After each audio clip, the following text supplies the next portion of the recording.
Do you find it difficult to come up with content ideas for your podcast? Or perhaps you've gotten stuck during an interview with a guest where you just have nothing to ask anymore? Try Pod Deck today. Pod Deck is the best all-in-one podcast idea generation tool. You'll get everything from episode ideas to interesting conversation starters for your interviews, engaging discussions for your live stream, and even social media content ideas. With this tool, you don't have to spend weeks trying to come up with content for an episode or unique questions for your guests. Just shuffle the cards and pick one at random. Hit the record button and get started. Now you can make better content, have more fun while you're at it, and get your viral moment, all with Pod Decks. Head over to poddex.com and use code C4C.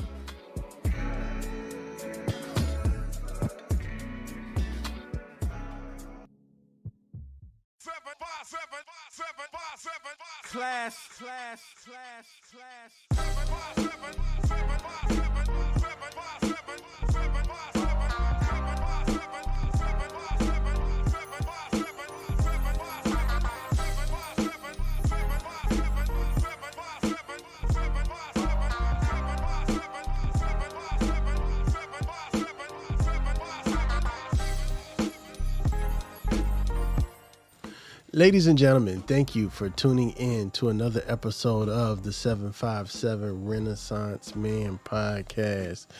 Today, we're gonna have a great conversation with my brother here. Ladies and gentlemen, I want to introduce you to Mr. Pezo Coconut Johnson. How you doing today, sir? I'm good, man. How you doing, man? Man, I'm awesome, man. I'm glad to have you here. It's a lot of history that I want to talk about with you today. You've been repping the 757 for a long time, and especially within radio. So I wanted to sit down and have a conversation with you. So first and foremost, how are you today, sir? I'm good, man. How you doing, man? I'm good. God is good. All the time. Mm-hmm. Don't get me.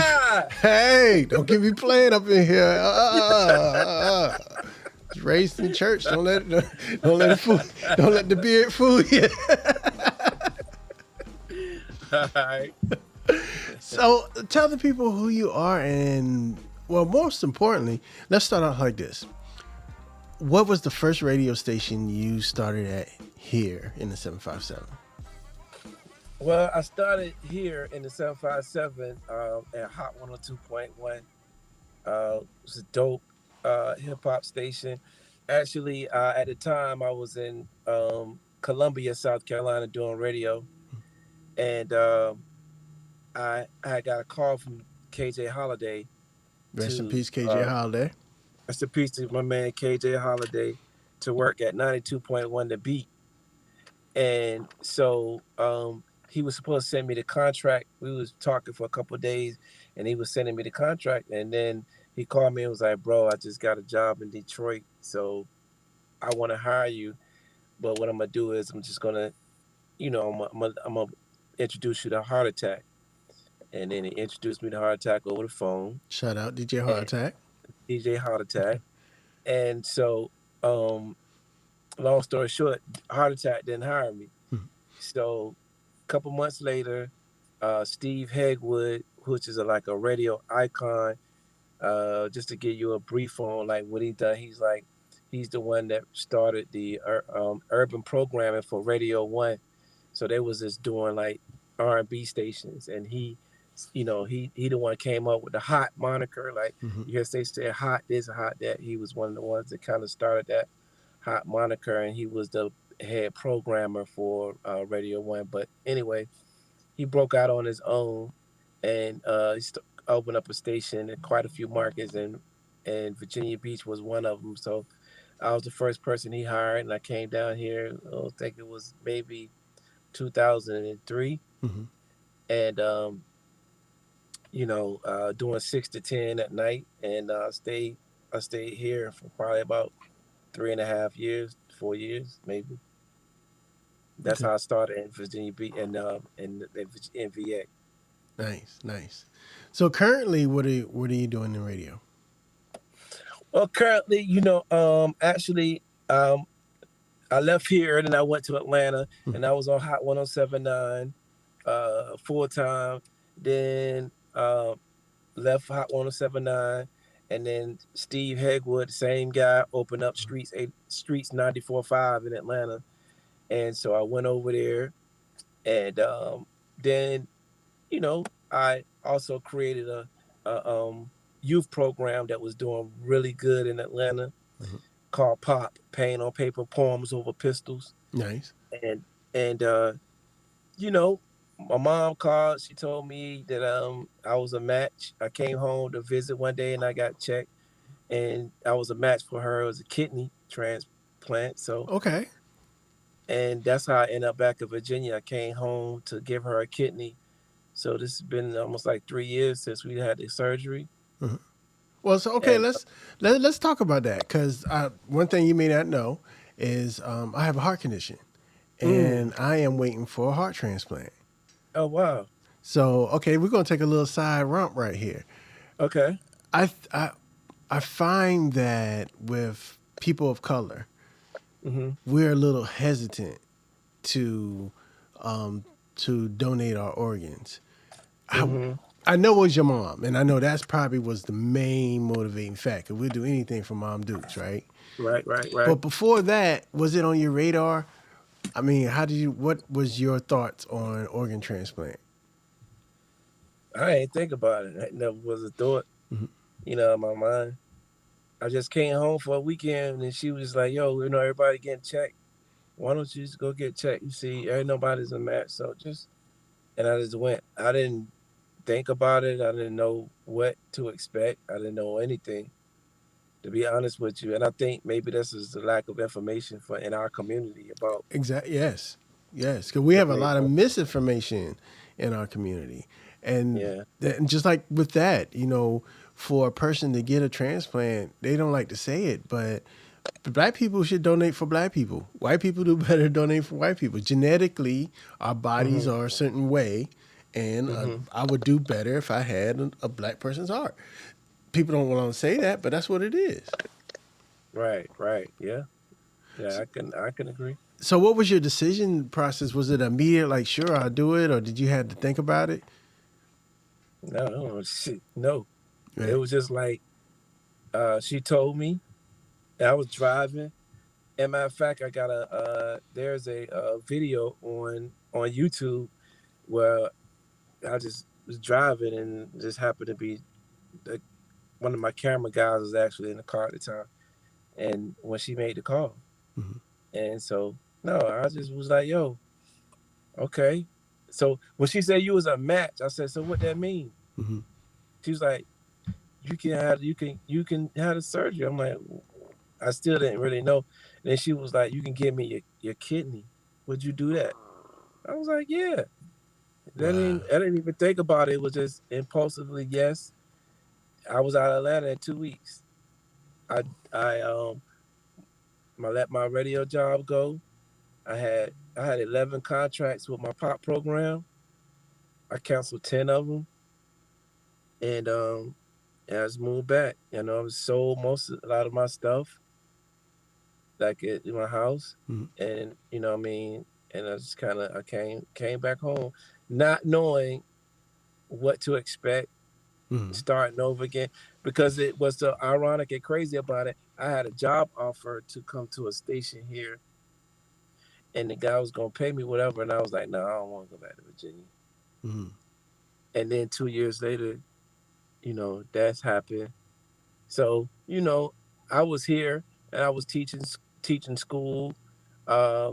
So shout out to New Horizon and Newport News Behavior Health. The Horizons, And their favorite. yeah. So I was over there, and I wasn't thinking about radio. And the station was up, but he asked me to do it. And I was like, "Nah, I'm good." So then he was like, "Man, I just need some help. Well, what about you just do a live broadcast?" So I was like, "Okay, I do that." I got DJ Hip, and we did Ultra Lounge for a year live on the radio. But at that time, the station wasn't really picking up.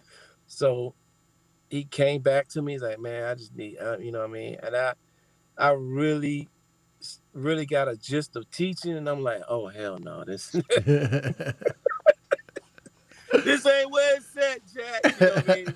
So I kind of, first I want to give props to all the teachers, all personnel that deals in school. Yeah, y'all some special people. And you know, I Well, think a lot of people got a taste of it when COVID happened and they had to stay home with their own badass kids. facts, It was like, well, big man, facts, might be something to what this teacher was talking about. big facts. So yeah. So after that, I just say, yo, man. He was like, all right, I'll need afternoon, and from there I jumped back in and kind of just. It took me a minute to get my flow back, but now I think I'm kind of back, and everything has been going good. Yeah, yeah, bro. Yeah, bro. So, yeah, shout out to your mom. And I'm glad Thank you, that man. that went Appreciate through it. and successful. Appreciate And sometimes the Lord has a way of ordering your steps that you can't. You just got to be willing to accept the plan. it. I'm a prime example, man. I had no idea, and it's that crazy part about it is that when I decided to say, okay, I got to do this. Oh man, so many opportunities start coming my way. Mm-hmm. Like it was just like I was like, dang. To kind of and I know it was to just trying to deter me. Mm-hmm. So, but yeah, things start really opening up, but I couldn't even really focus on that. I had to look at it for what it was, but I knew that I was on a mission to get back here because it took us a year to get prepared for the surgery. Mm-hmm. So, we had to keep going back to the doctor. She had to have a certain heart rate and her blood count, all that stuff, and so we was denied like twice because she wasn't really ready, uh, health wise. Mm-hmm. And then when she got ready, it was just time to go. Yo, that is awesome, bro. I appreciate you telling that story. Yeah, it's true, man. You know what I'm saying? It's a part of my life that I'm super proud of. It is one of my biggest accomplishments, man. Hands down. So, what is life like after? You know, And what it's was your recovery like? well, it's a lot different, man. My body is different. I'm a former athlete. Shout out to North Carolina Central University. I played football for that university, and so I kind of been always in shape. You know what I mean? Like, and since the surgery, my body is like different. Mm-hmm. I'm not able to kick weight off like I was before, and just a lot of things that I didn't even know was going to affect me. Mm-hmm. It has, but it's not really bad. Man, it was cool. The process was a different. It hurts more for the donor Mm-hmm. than the actual recipient. Mm-hmm. So, my surgery was 8 hours. I think her surgery was 6. Mm-hmm. So I stayed in the hospital for like 7 days. She stayed in there for like 5. So, my body it's just different. So some things that I just have to get acclimated to. But other than that, man, it's just a blessing that I was able to do that. She's So, not on dialysis anymore, so that's right. a So then blessing. now I wanted to ask you this: how does it affect you seeing that your mother's doing so well and knowing you had a hand in that? Man, God, man. It's no other words than amazing, man. He's the reason. I'm just thankful that he chose me. Mm-hmm. You know what I'm saying? And I'm just ecstatic, man, just to see her not having it. She didn't like to go to dialysis, but she went every morning, and then some days she'd just be so tired, you know what I'm Mm-hmm. saying, and wore out, and she would have to take a nap in the car before she drive home, and she just always was talk about how she didn't really like the experience of going in there. Some people being there crying, you know Yeah, what I mean? yeah. Cause yeah, so just to see her now doing good, and you know, and I had my small hand in it. it's always a fulfilling situation, man. Yeah, man. So I want to change lanes a little bit. Yeah, Um, yeah. we have a lot of mutual friends together. Mm-hmm. Uh, Namely, we both know the Buddha brothers. Yeah, definitely. And I found out a story that you had a hand in shaping the Buddha brothers as we knew it in this last form. This is after RIP. This is after Mike Lord passed away. Mm-hmm. You convinced Angus Black to talk to Law and become part of the Buddha Brothers. Well, no, I didn't do that because Mike Lord was talking to Angus about wanting to get into comedy, Mm-hmm. right? Right. So I know that because I would go to the comedy uh club a lot, you know. But I turned Angus on to comedy. Mm-hmm. Like Angus was an intern that I met at DTLR at military. He was telling me the story. That's on his. He actually tells that story on our episode. Oh wow, that's dope. So yeah, so I mean, but yeah, I probably say, when he was talking to me about it when I was in Atlanta, I was like, yeah, man, Mm-hmm. nigga, yeah, go, you need to do that. You know what I'm saying? So it was like he did what part of the game is that, so it was like an Mm-hmm. audio story type Right. thing. So it was more like the crib, like in a sense, you know what I'm saying? Like I wouldn't say that, but I know it has inspired it, you know what I'm saying? Mm-hmm. But anything for law and B, I came home when I was in school, college, and people were telling me I should get in radio, and I was like, nah, I don't, but um, I came home and they got Biggie on the radio, Mm-hmm. and I listened to the interview, and that's when the light went off. Like, you should get in the radio because when I used to be in my freshman year, I used to take the speakers in my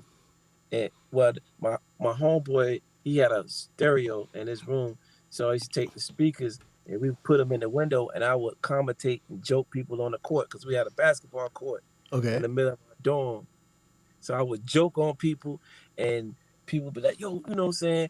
They come back the next day, be like, "Yo, do what you were doing yesterday." And I go to my man room and we'll do it, and so 2 3 years after that, we got a radio station, and then people were saying from that experience, a lot of my guys kept coming to me saying I should get in the radio. But I was like, nah. But then when I came home to hear the Buddha Brothers, they made the light go out. And I told Law and them that the rest in peace of Law. I told Rest in peace, PP, Law. yeah, they know that they were huge influence on me, getting involved in this game. Yeah, man. Yeah, yeah. All right, so let me ask you this now.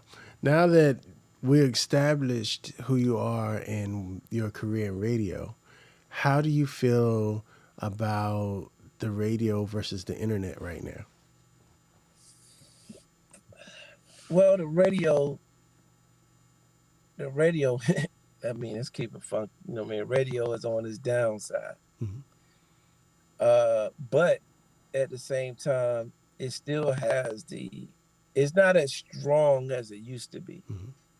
In certain areas, you know what I'm saying? Like in Atlanta, the radio is still prevalent, it's still strong. And a lot of people grew up on the radio, but they just always kept that medium like up. Mm-hmm. You know what I'm saying? Like radio personalities in Atlanta that's really doing it, they making 4.1 million a Mm-hmm. year, you know what I'm saying, or 2.3, whatever. So they hold radio in a high regard. It has made us some dips, but um overall, man, terrestrial radio is not as strong as it used to be. Mm-hmm. So podcasting and what you're doing and internet is is definitely something that you want to get your hands into and try. And yeah, that's it, bro. Because it's not the same. It don't have the same impact, and it does have impact, but it's not clearly not the same.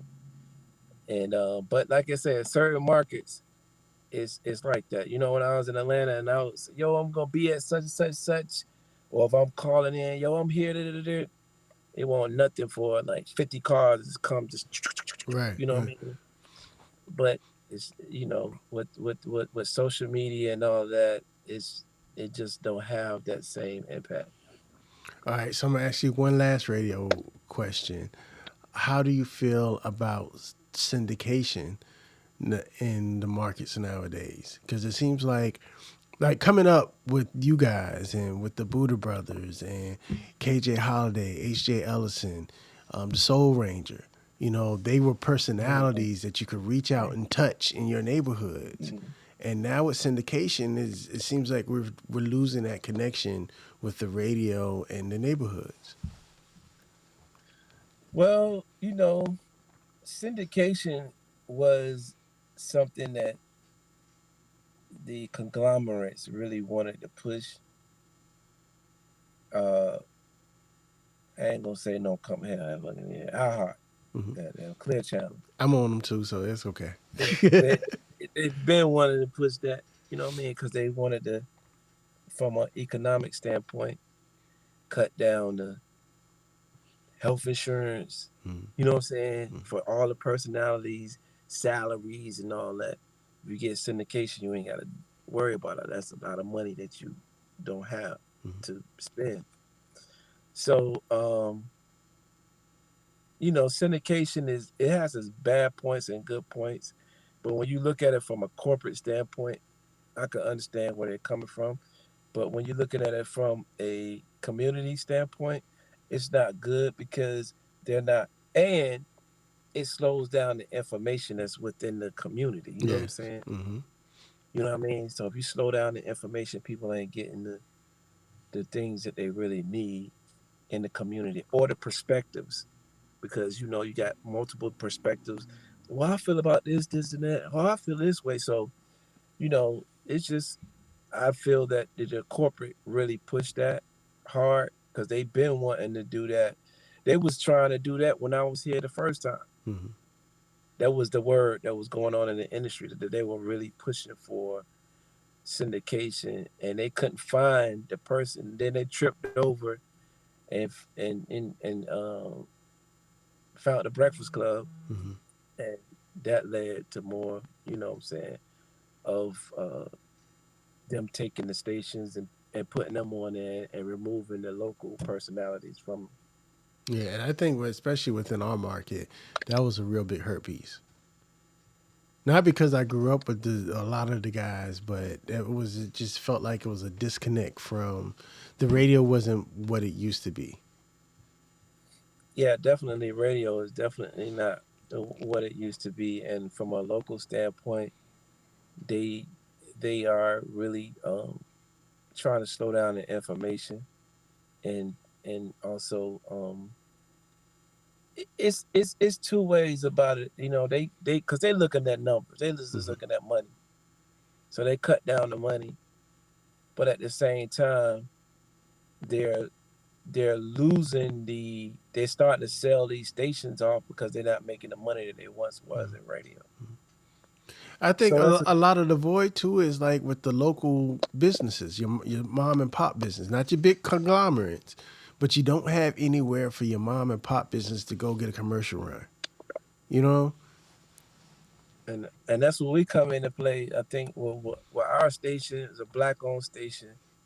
We have station here, Chicago, Charlotte, Atlanta, a couple other places, but we focus on the small businesses. Hmm. So if you listen to all our you know, stop sets and commercials, you'll hear like the different jingles and stuff with the, you know, uh what's the furniture joint with Big Steve and them. Hmm. I can't remember the jingle, but anyway, different jingle because it's small businesses. So we focus more on the small businesses. So that helps, but the big stations and the big conglomerates, they focuses on the agencies, which is the big companies like the Tide and the, you know, Burger Right. King, Yeah. Yeah. shit like that. Yeah. Yeah. Do you remember the rim guy that used to be on Virginia Beach Boulevard? Yeah, Crazy John. Yeah, I saw Hot Right Now. Like, you don't have that anymore. You can't get it.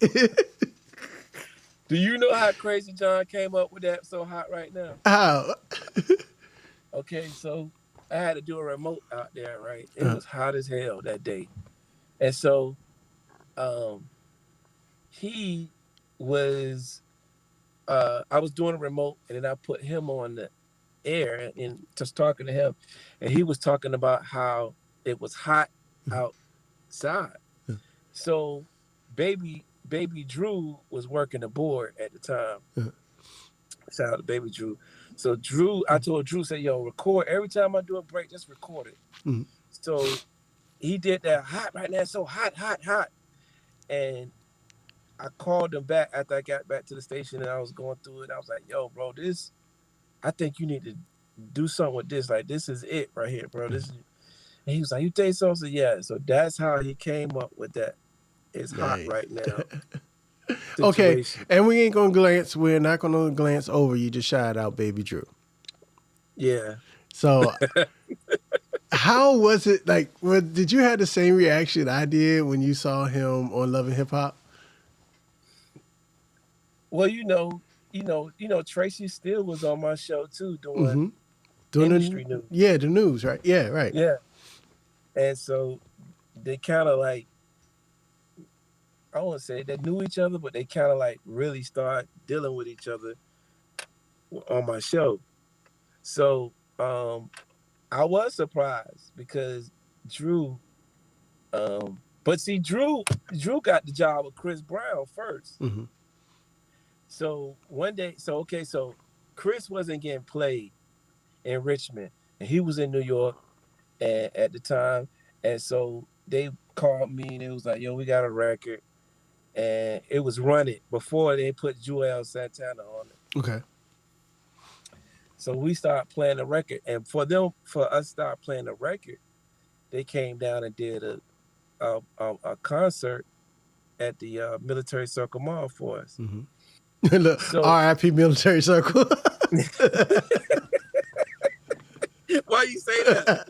It's not what it used to be. Yeah, no.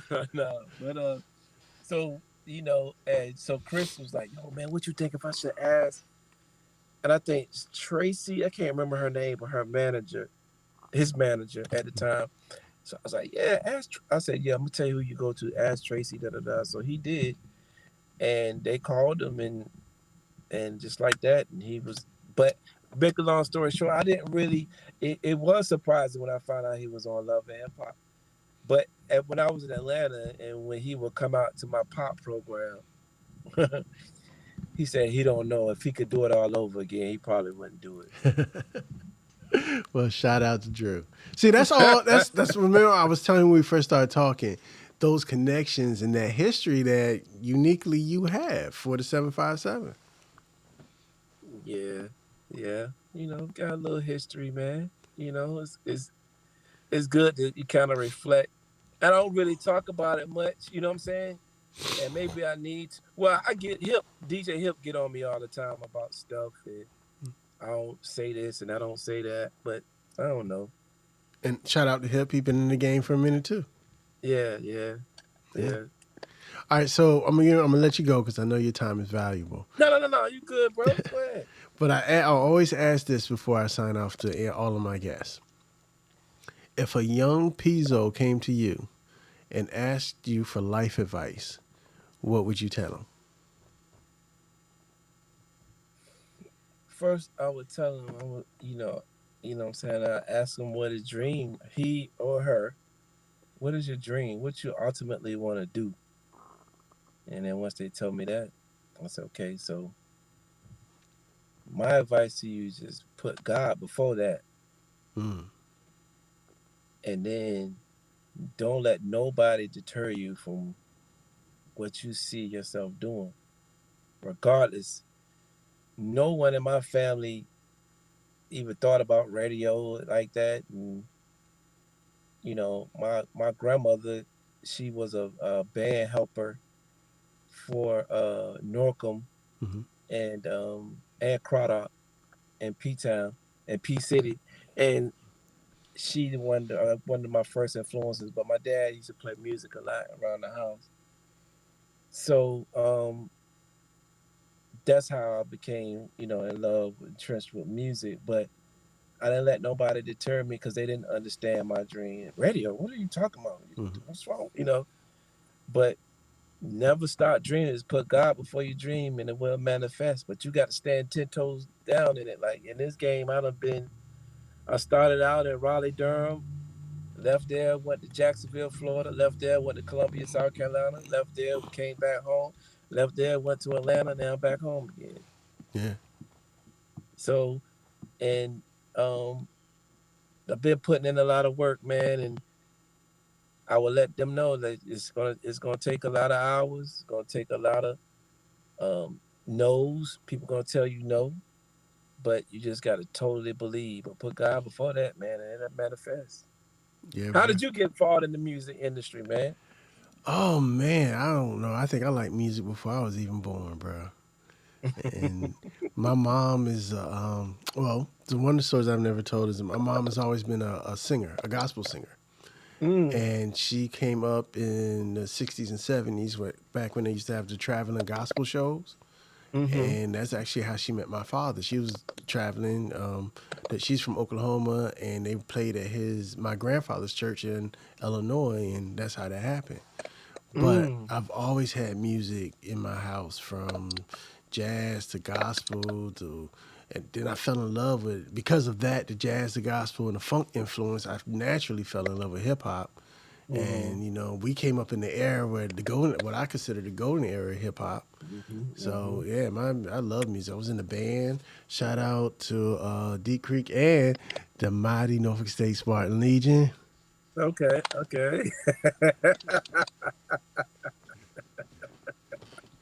So, and then I've always been some type of artist. And what really got me into radio, I've always had friends in the industry, and for instance, were DJs and whatever. And growing up in this area, my father was really big in the church, so a lot of musicians come from the church.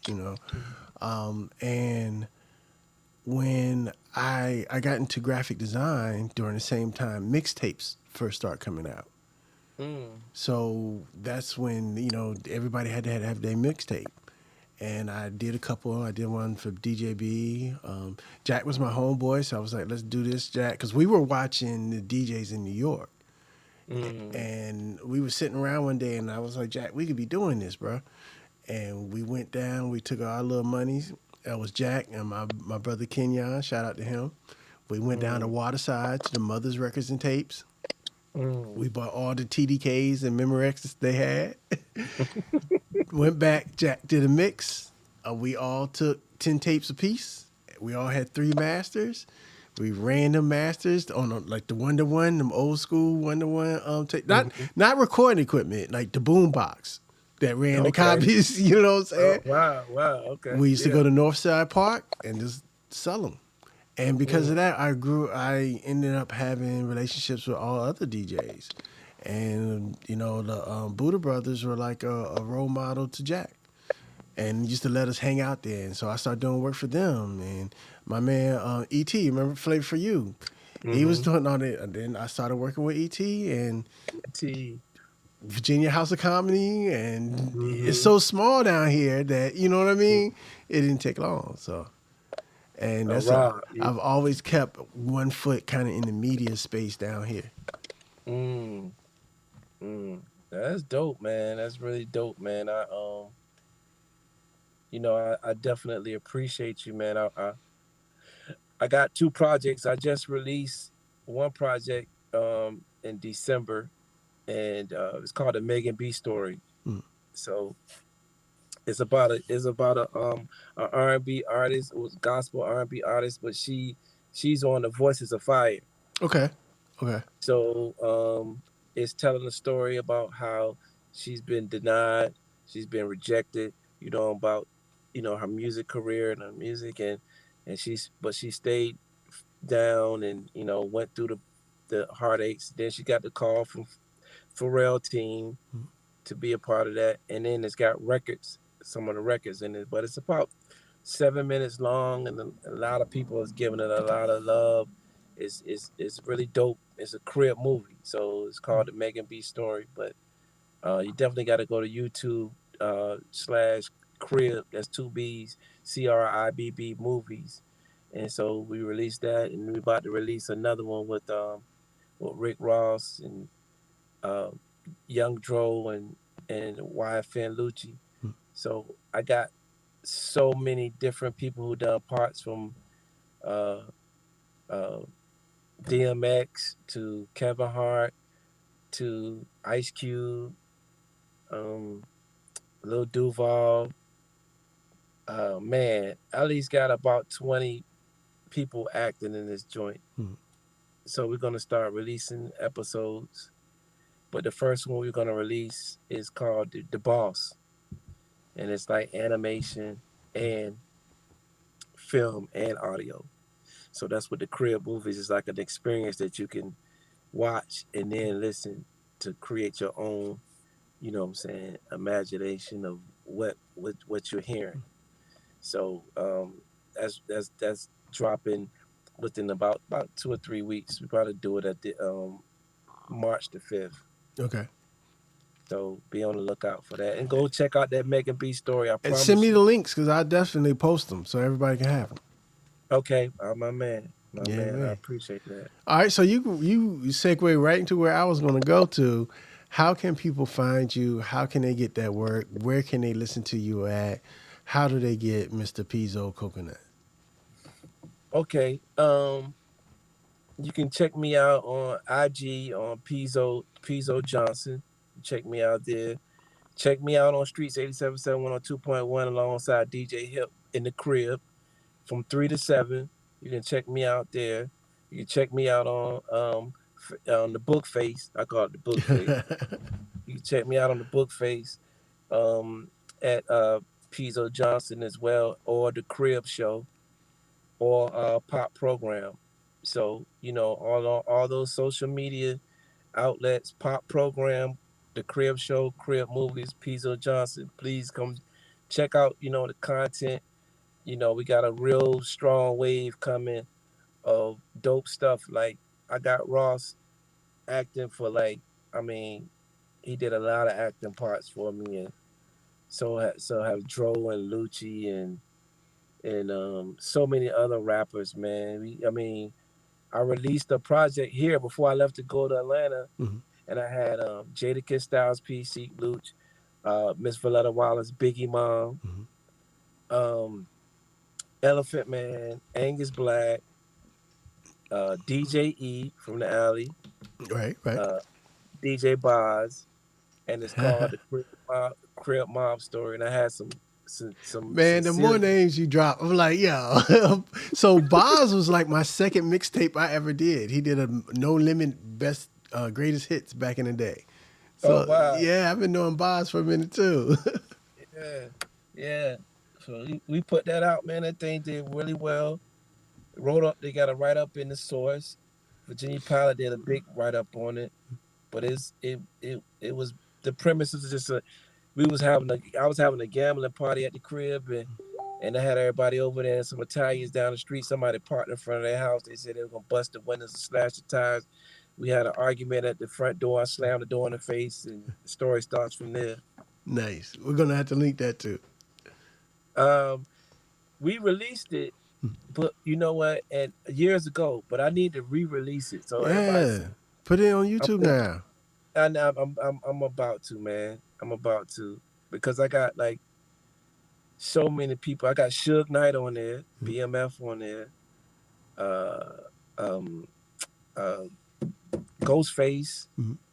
Man, there's so many people that's on the joint, man. That it's just a dope concept, and I wanted to get back into it with my demanding radio schedule in Atlanta. Just kind of made me like, I was doing other projects as well, and then I just kind of pushed it to the side. Then my intern, I let him borrow my computer, and he just called me like 3 in the morning and cursed me out, saying, "Man, how the hell you got all these people in your computer, and you directing them, and you ain't even tell me about this? What's like?" So that kind of inspired me to get back into gear. So, the Megan B story is something I wanted to do, something outside of what I'm accustomed to doing. Right. An R&B joint with dope music, dope concept. It's 7 minutes long. I promise you're going to enjoy it when you hear it, because there's nothing else like it. So make sure you go and tap into that. Yeah, man. Yeah, man. Man, I really appreciate this, man. This has been awesome. I created something called the Content Creators of Color. We have what's called a C4 challenge. And that is during the month of February, which happens to be Black History Month. It's a challenge to put an episode out every day. So we have 15 content creators, 15 podcasters that are putting out an episode every day for the month of February. And your episode is going to be one of my representations in that. So you're going to be a part of that. Ah, man, I really appreciate it, man. I thank you.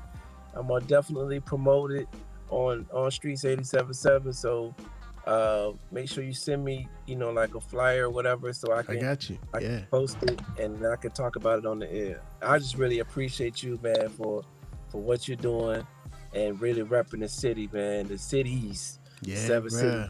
Yeah, I grew up in all of them, so yeah, man. Right. Yeah. So, ladies and gentlemen, I want to thank you for taking your time out to listen to the 757 Renaissance Man or watching us. You can reach us at 757renaissanceman.com. Come through, watch the episode, listen to it, leave us a message, and click that Buy Me a Coffee link. Every little bit of support helps. It keeps us looking fresh and crispy around here. And don't forget, check out the C4 Challenge, c4challenge.com. Pezo, man, it's been awesome having you here. Thank you for your time, man. Man, I appreciate you, man, and thank you, and continue to keep doing what you're doing. Hold on, I'm gonna catch up with you once we done. Ladies and gentlemen, this is the 757 Renaissance Man. Peace. We out. Peace.